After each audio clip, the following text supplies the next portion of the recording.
There was a man who was a great socialist, socialite. I think that's what they call them, socialite, here in Lagos. Very famous. The party has not started until he arrives. Was that wonderful fellow.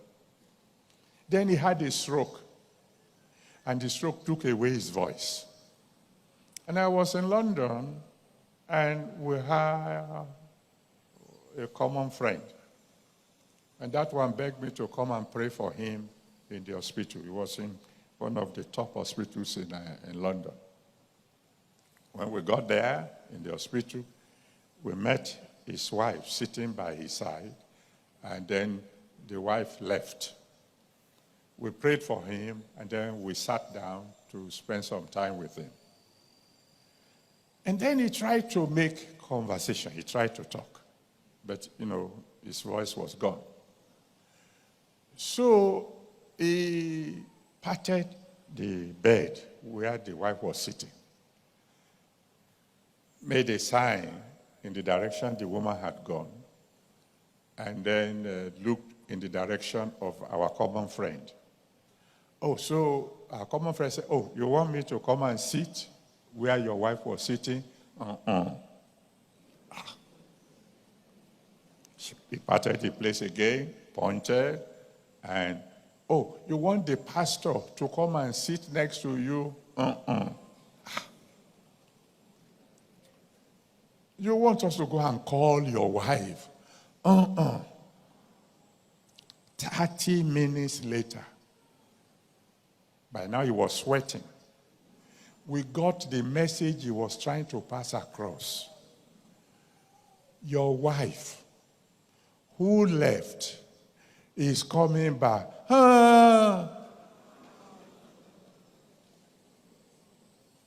30 minutes to say a sentence when the voice is gone. You know how many people you phone in 30 minutes? You know how much you say. That's just one. Just put that in your pocket. One of my daughters was sick. Got to the hospital, they discovered that she had cancer of the voice box. And that the only way to save her life is to cut the voice box off at UCH, Ibadan. I was there after they performed the operation. And of course, she was crying. We were crying too, my wife and I, because she was close to the family.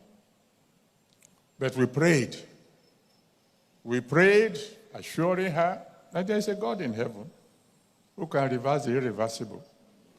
Even though we just said that in faith. God have mercy on pastors. There are things we say that if you know how much of it we believe, it will frighten you. Years pass, about 2 years or 3. And then whenever we wanted to communicate with her, we had to text.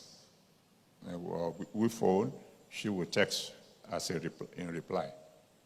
Then one day I traveled abroad, and I came back home, and as I was coming out of the car, there was this woman who was rolling on the ground. And my children said, "What's wrong with this woman?" And I turned to look, and she said, "Daddy, it is me. I'm speaking again."